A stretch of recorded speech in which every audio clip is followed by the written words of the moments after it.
Mesdames, Messieurs, merci infiniment de nous retrouver encore ce jour sur les antennes de Canal 2 Info et bienvenue à l'émission Croissance. Ce jour, nous allons donc nous intéresser aux accords de partenariat économique entre le Cameroun et l'Union européenne, voir un peu comment les entreprises camerounaises devront se comporter face à cette rude concurrence qui s'annonce, en soulignant bien entendu que dès le mois d'août prochain, on verra quand même la mise en application des premières règles qui ont été dictées et signées par notre pays, le Cameroun, sous la représentation du chef de l'État. On aura donc l'occasion de voir un peu le profil des entreprises camerounaises et qui sont déjà mises à niveau et ce qui reste encore à faire pour que le Cameroun soit véritablement compétitif sur le marché. On aura également l'occasion de revenir sur un certain nombre d'aptitudes des managers du Cameroun pour faire face à cette véritable compétitivité des entreprises camerounaises. Justement, pour parler de la PME camerounaise, parler des APE face à l'Union européenne et les chances que pourrait avoir notre pays, le Cameroun. Lui, c'est Marcel Yves Bitton. Je rappelle en passant qu'il est président fondateur de B2I Sarl, également expert en management des entreprises. Merci de nous retrouver dans ce studio et soyez le bienvenu. Serge, c'est moi qui vous remercie de me donner l'opportunité de m'exprimer devant votre plateau. Je salue au passage les nombreux auditeurs qui nous suivent. On parle de votre entreprise quand même qui se porte bien sur la place nationale. Pas seulement, B2IR, c'est une société de services et d'ingénierie informatique qui a été créée après que j'ai cumulé une grosse expérience nationale et internationale. Aujourd'hui, nous sommes positionnés au Cameroun, au Congo et en Guinée. Donc, on est devenu une multinationale. Nous essayons de porter la marque africaine aux yeux du monde. Et on parle de... Vous êtes expert en solutions logicielles. Il s'agit de quoi concrètement? Exactement. Un logiciel, c'est simplement un programme informatique qui permet d'automatiser un certain nombre de tâches manuelles. Donc, vous avez par exemple, dans des écoles, on fait des bulletins par exemple à la main ou des reçus sur du papier. À partir d'un logiciel, on automatise ce processus-là et on le fait à partir des ordinateurs, à partir d'un programme. Au niveau d'une entreprise, par exemple, on fait de la comptabilité ou le calcul ou le traitement de la paie, les bulletins de paie et autres à la main. Un logiciel permet de régler en fait ce type de problème et de rendre les données plus fiables. Ça permet de conserver les données et on a les données en temps réel en fait.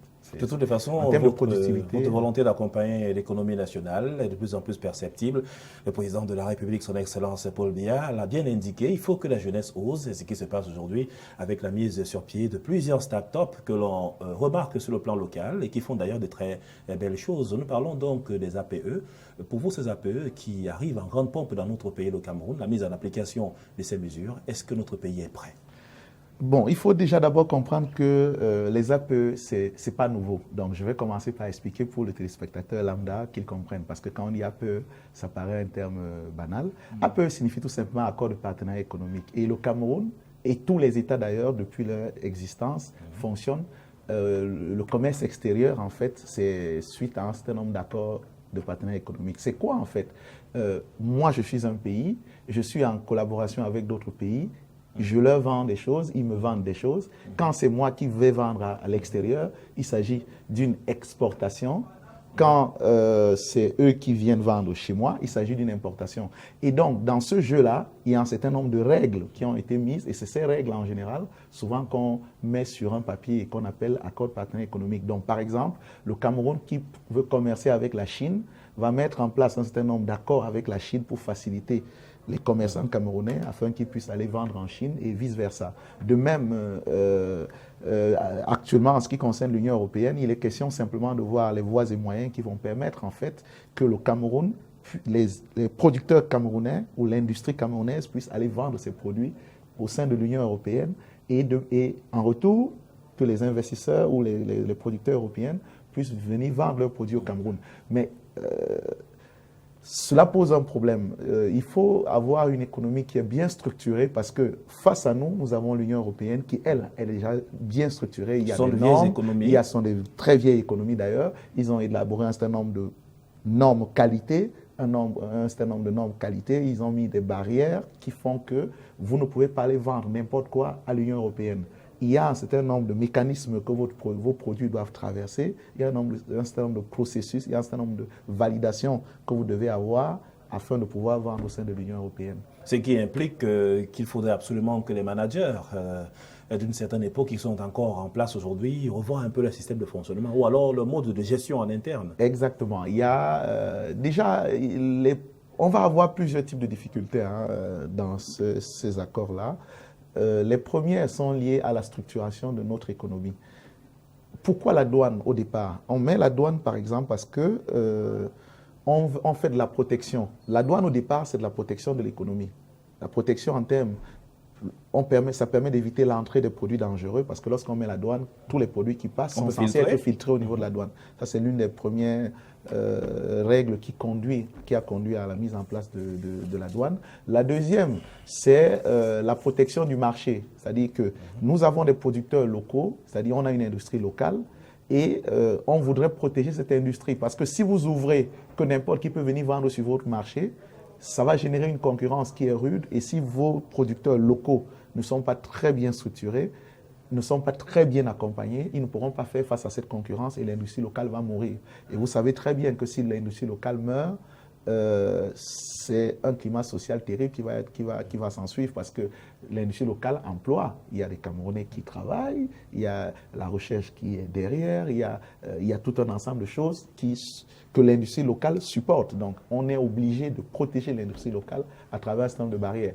Les accords de partenariat viennent lever un certain nombre de barrières, ce qui veut dire que notre marché va être un peu plus accessible par les producteurs de l'Union européenne. Ce qui veut dire que nos producteurs locaux vont être face à une concurrence d'un certain nombre d'entreprises qui, elles, sont mieux structurées. Elles sont mieux structurées, elles ont un meilleur financement, elles ont un meilleur accompagnement, elles ont dans une communauté. Donc, on se demande bien comment, si on s'est bien préparé pour... Et justement, c'est dans cette perspective qu'il faut interpeller les pouvoirs publics, d'ailleurs, qui ont fait des efforts assez conséquents à travers le ministère de l'économie, de la planification et de l'aménagement du territoire, en mettant par exemple sur pied un bureau de mise à niveau des entreprises qui, depuis quelque temps, quand même, s'est investi, mais on a le sentiment que beaucoup d'entreprises camerounaises ne veulent pas s'ouvrir, même si, dans cette perspective, on a indiqué que les chiffres qui sont avancés par les patrons d'entreprise au niveau fiscal ou alors au niveau des rentrées de manière effective ne pourront pas être dévoilés lorsqu'on sait encore qu'on s'interroge beaucoup plus sur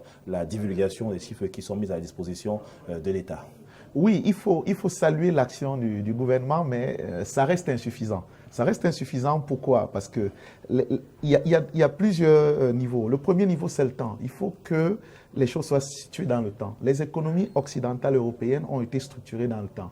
Ce n'est pas une baguette magique, on ne se lève pas un matin, on dit on structure l'économie et puis c'est structuré. Non, il y a tout un ensemble de processus qu'il faut passer. Les entreprises doivent, par exemple, passer les normes ISO, elles doivent avoir un certain nombre de normes qualité et tout ça, ça demande du temps. Ça, c'est le premier niveau. Deuxième niveau, il faut un financement. Voyez-vous, si moi, je suis un producteur camerounais et je dois faire face à un producteur européen qui, lui, a accès facilement au crédit, il a accès facilement parce que chez lui, dans l'Union européenne, les banques sont mieux structurées, elles disposent d'un financement, elles accompagnent, il y a un certain nombre de structures. Ça devient difficile pour moi de faire concurrence à ce type d'entreprise. Deuxième niveau, l'État du Cameroun a fait un autre effort en créant la banque des PME. Mais la banque des PME est née, elle a commencé à véritablement fonctionner il y a moins d'1 an. Vous comprenez qu'il y a pas, personnellement, le sentiment que nous avons, c'est que la charrue a été mise avant les bœufs. C'est-à-dire il y a un ensemble de choses que l'État devrait d'abord préparer avant d'aller aux APE. L'État l'a fait, mais ça reste insuffisant. Mais on en parle quand même depuis 2007, hein, c'est ces accords de partenariat économique, depuis bien longtemps. 2007-2016, ça fait 9 ans. Une économie comme la nôtre ne saurait se structurer en 9 ans. Et d'ailleurs, parce qu'il y a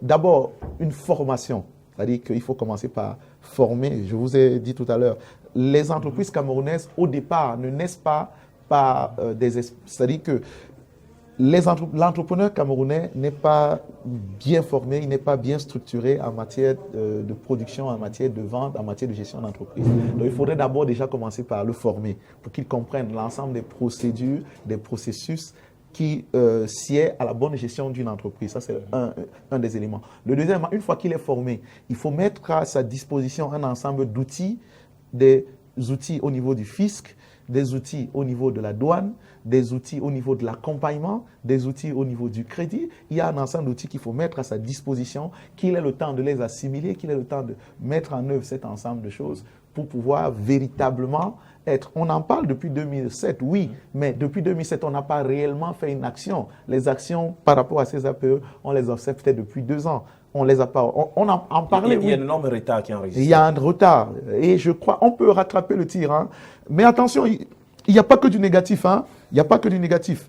Les accords de partenariat économique avec l'Union européenne vont faciliter aussi le marché européen au Cameroun.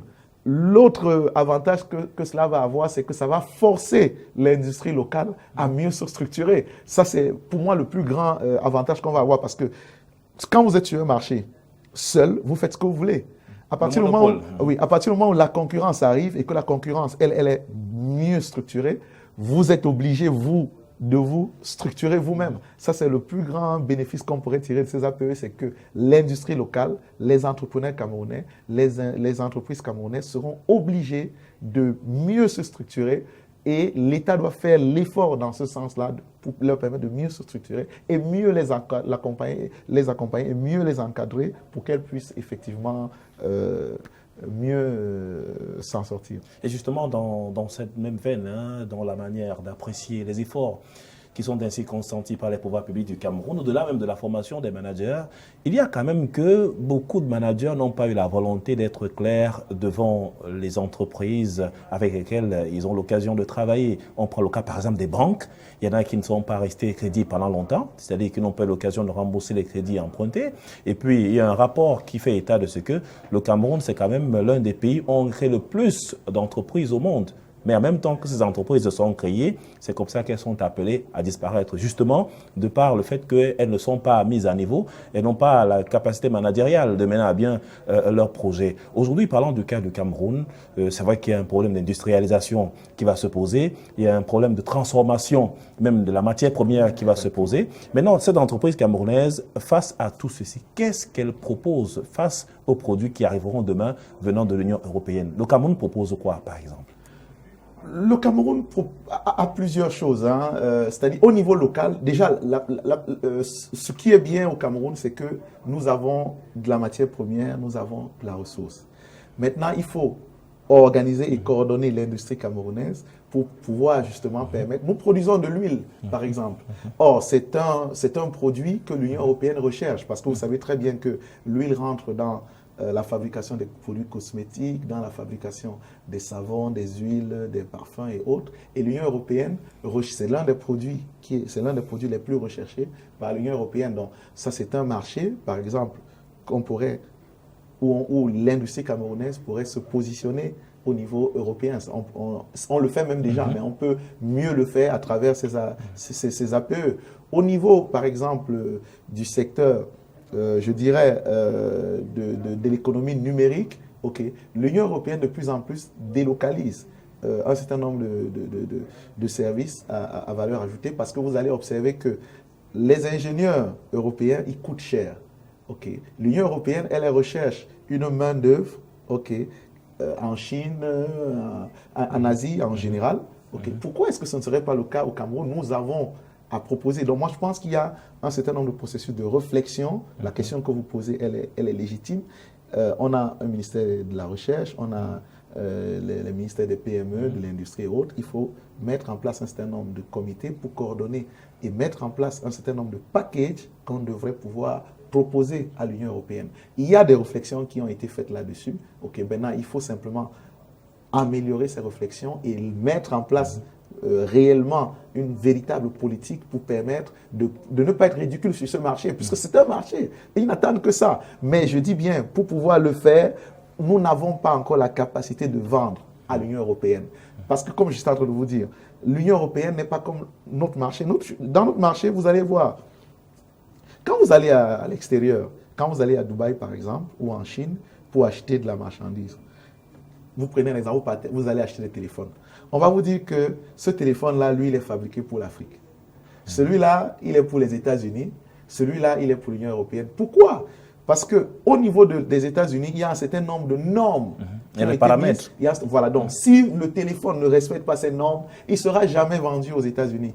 Il sera arrêté à la frontière par la douane et il sera détruit tout simplement.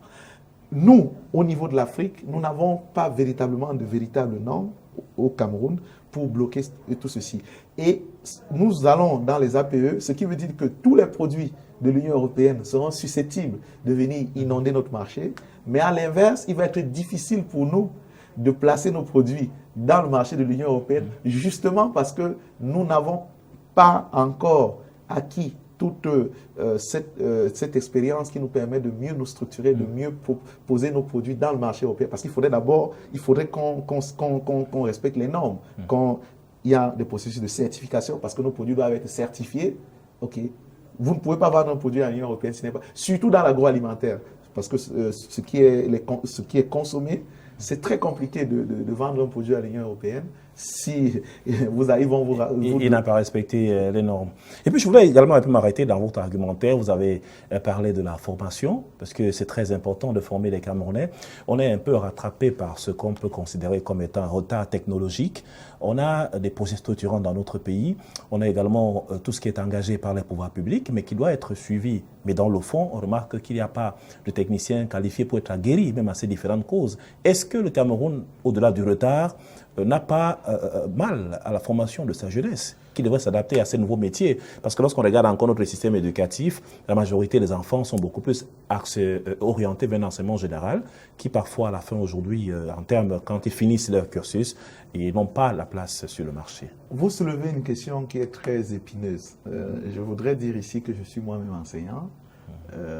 C'est une question qui est très épineuse parce que l'enseignement est la mère du développement de tout pays. Vous ne pouvez pas vouloir développer ou structurer une économie si vous n'avez pas des ressources humaines bien formées. C'est la base. Et aujourd'hui, le véritable problème que nous avons évolué dans un système néocolonial français où on nous a appris plutôt qu'il faut avoir de gros diplômes, il faut aller à la fonction publique pour pouvoir travailler.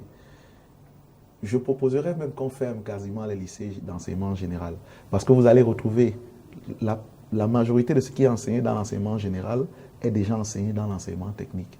Alors, pourquoi on ne ferait pas davantage? Sauf que là-bas, en plus, il y a des spécialités. Exactement. Il faut commencer à spécialiser l'enfant.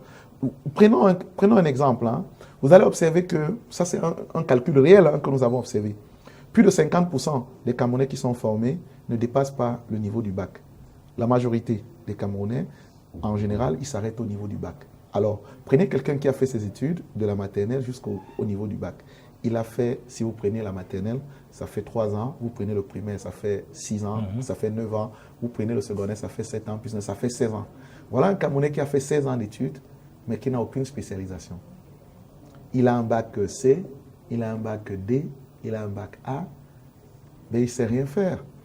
Or, si depuis la classe, après son CEP, il est rentré en première année maçonnerie, ou maintenance automobile, ou électricité, ou électrotechnique, ou informatique, il aurait passé 7 ans à apprendre un métier et ça lui permettrait de pouvoir mieux s'intégrer et mieux être utilisé par les entreprises. Nous, les entreprises, nous avons un véritable problème aujourd'hui au Cameroun.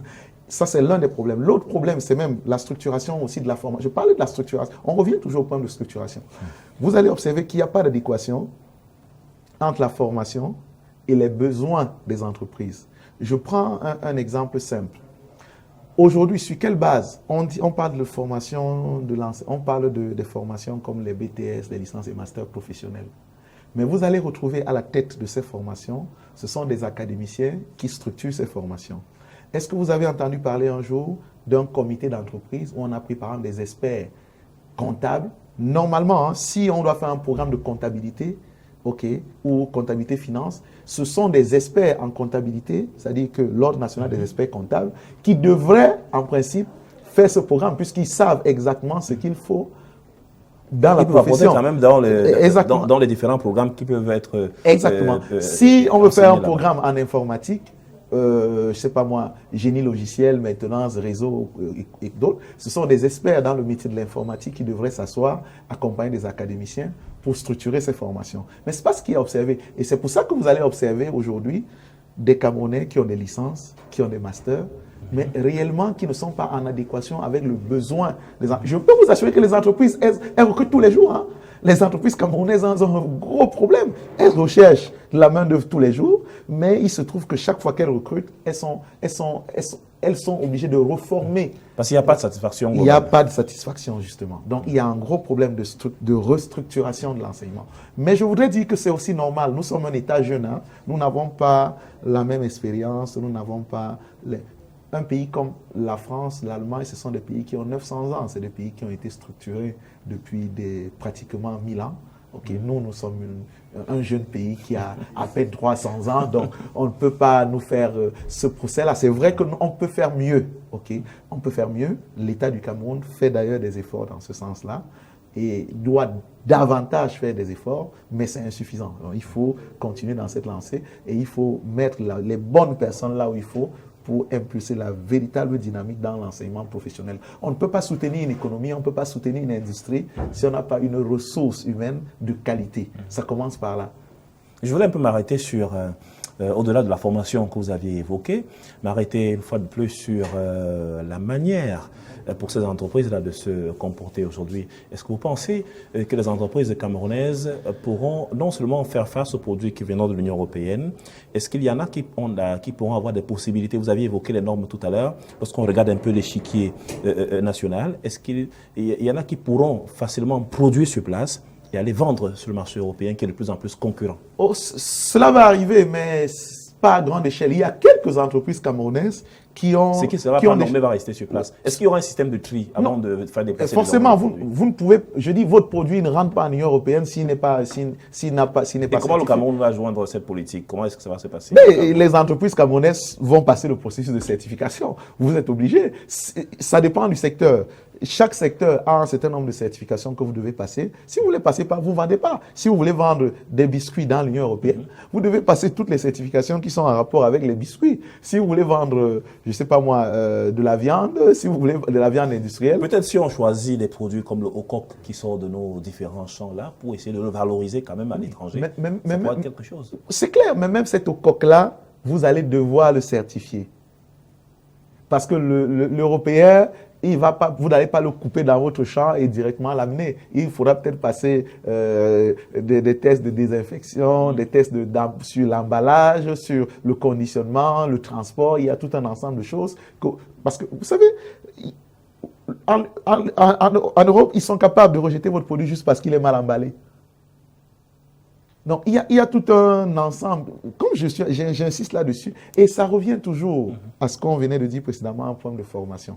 Nos entreprises, malheureusement, pour la plupart, sont des entreprises familiales. C'est-à-dire qu'il y a quelqu'un qui a eu un peu d'argent, il a monté son entreprise, il a rassemblé un certain nombre de... Il faut mieux structurer les entreprises camerounaises et l'État du Cameroun a les moyens de le faire et l'État est en train de le faire. Et vous avez aussi des organisations patronales qui essayent quand même de se battre aussi dans ce sens. Vous avez le JICAM, vous avez ECAM qui essayent qui sont des regroupements. Mais justement parce que parfois ces entreprises ou alors ces regroupements ont l'impression qu'ils ne sont pas beaucoup suivis. Et on a vu le cas du Cameroun Business Forum ici à Douala, où était présent le chef du gouvernement lui-même pour les travaux récents. Mais ils ont donné quand même des points assez intéressants qui n'ont pas été respectés lors de la toute récente réunion. Et justement, pour se faire comprendre, je prends le cas de M. Poté Ayarma de ECAM, qui a dit au départ, lorsque le premier ministre chef du gouvernement s'exprimait lors des travaux à l'hôtel Savoie de Douala, ils ont fait exprès pour recouper son micro et le micro a grésillé pendant toute son intervention. Le premier ministre était très mal et il a redit clairement en disant que nous avions fait cela pour que le chef du gouvernement comprenne que parfois on a besoin d'être écouté pour l'avancement de notre économie. C'est pourquoi nous avons perturbé son intervention durant ces travaux. Oui, mais c'est un peu amusant, mais c'est la triste réalité. Vous savez... il a l'impression que le patronat n'est pas suivi. Vous savez, c'est exactement ce que le patronat doit être suivi, mais entre guillemets. C'est-à-dire, il faudrait... Parce que c'est un ensemble de composantes. Hein. Vous avez les entreprises camerounaises que représente le patronat. Vous avez de l'autre côté le gouvernement. Je pense... C'est pour ça que je vous disais que la charrue a été mise avant les bœufs. Avant d'aller dans ce type d'accord de partenariat avec l'Union européenne, l'État du Cameroun, à travers l'ensemble de ces structures, devrait s'asseoir avec les patrons camerounais, avoir déjà un accord avec ces patrons. C'est-à-dire, vous dites, bon, nous, on veut aller signer les APE, voici les implications, voici l'impact, voici. OK. Nous, les patrons, on est d'accord, mais voici nos conditions. On a un protocole d'accord qu'on signe on met sur la table. Et chaque partie doit respecter sa part. L'État, d'un côté, doit faciliter les actions en termes de trésorerie, la banque. L'État doit garantir un certain nombre de choses. L'État doit faciliter le fisc. L'État doit faciliter l'exportation au niveau de la douane. L'État doit faciliter... Je prends un simple problème. Mais ce sont des mesures utiles. Je prends un simple problème. Je prends la question foncière, par exemple. Elle peut paraître banale, mais la simple question foncière peut faire en sorte que vous ne puissiez pas être une entreprise compétitive. Je vais m'expliquer. Je vais vous prendre un exemple simple. Vous êtes une entreprise camerounaise. Vous êtes installé au Cameroun. Vous voulez vous installer au Cameroun. Vous avez trouvé des financements. OK. Vous avez acquis un terrain. Et quelques temps plus tard, vous vous retrouvez dans un contentieux, dans un litige foncier.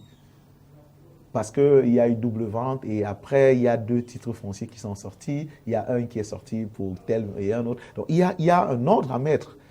C'est tout un ensemble de choses. C'est pour ça que l'État est un partenaire très, très important dans la structuration des entreprises. C'est, je dirais même, l'une des pièces maîtresses parce que c'est l'État qui détient les leviers. L'État... Et surtout régule.